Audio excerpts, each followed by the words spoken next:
નમસ્કાર દર્શક મિત્રો, પંચાયત સમાચાર 24માં આપનું સ્વાગત છે। દાહોદ જિલ્લામાં દારૂબંધીના કડક અમલને લઈને આમ આદમી પાર્ટીના કાર્યકરોએ ઉગ્ર વિરોધ પ્રદર્શન કર્યું હતું।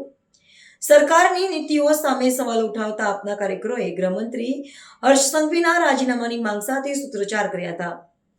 ગુરુ ગોવિંદ લીંબડી તાલુકામાં વિરોધ કરી રહેલા પ્રદર્શનકારીઓને પોલીસ દ્વારા તાત્કાલિક ડિટેન કરવામાં આવ્યા હતા। રાજ્યમાં કાયદો અને વ્યવસ્થાની સ્થિતિ તેમજ ગેરકાયદેસર દારૂના વેચાણને લઈને રાજકીય માહોલ ગરમાયો છે।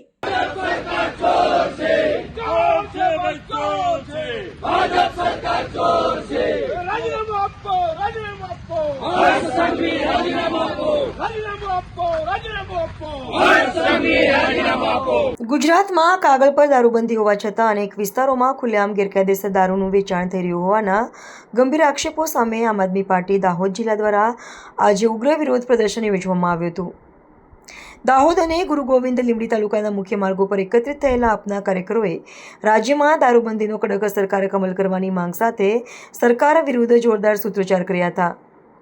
વિરોધ પ્રદર્શન દરમિયાન નેતાઓએ આક્ષેપ કર્યો હતો કે દારૂના ગેરકાયદેસર વેપાર અને હેરાફેરી અટકાવવા ગૃહ વિભાગ સંપૂર્ણપણે નિષ્ફળ સાબિત થયા છે। આ નૈતિક જવાબદારી સ્વીકારીને ગુજરાતના ગૃહમંત્રી હર્ષ સંઘવી તાત્કાલિક રાજીનામું આપે તેવી ઉગ્ર માંગ પણ કરવામાં આવી હતી। કાયદો અને વ્યવસ્થાની પરિસ્થિતિને લઈને સરકારને ઘેરવાનો પ્રયાસ કરી રહેલા પ્રદર્શનકારીઓને કાબૂમાં લેવા માટે પોલીસ કાફલો ઘટના સ્થળે પહોંચ્યો હતો।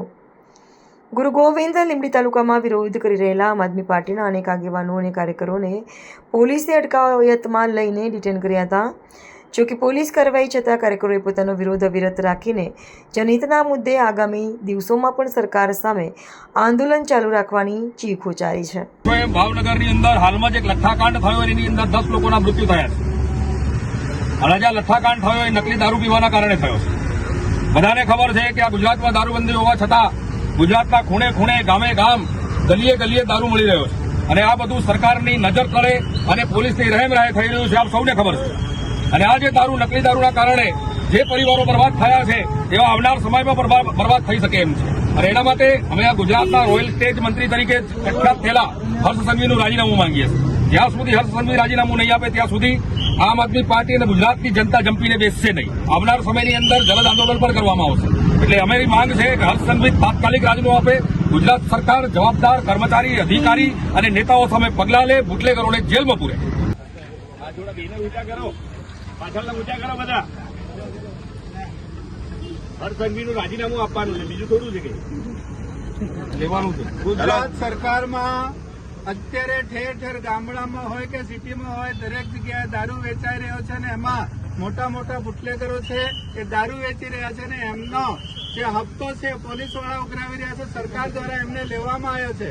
ત્યાં સરકાર દ્વારા એ ટકાવારી લેવામાં આવે છે। ગૃહમંત્રી હોય, મુખ્યમંત્રી હોય, આ ભાજપની સરકાર એમની પાસે ટકાવારી માંગે છે।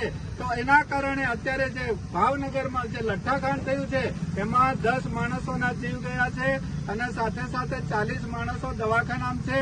આ ગંભીર હાલત એટલા માટે થઈ છે કે ચોરી છુપકેથી આ દારૂ પીવડાવવામાં આવી રહ્યો છે અને એ દારૂ નકલી છે। નકલી હોવાના કારણે આજે અમારા જે ગુજરાતમાં જનતા છે એમના ઘણા બધાના ઘરો બરબાદ થઈ ગયા છે। તો આ ભાજપ સરકારમાં બેઠેલા હર્ષ સંઘવીને અમે આ લીંબડીથી એલાન કરીએ છીએ કે તેઓ રાજીનામું આપે। રાજીનામું નહીં આપે તો અમે દરેક સિટીમાં અને દરેક સરકારી કચેરીઓમાં આંદોલન કરવાના છે।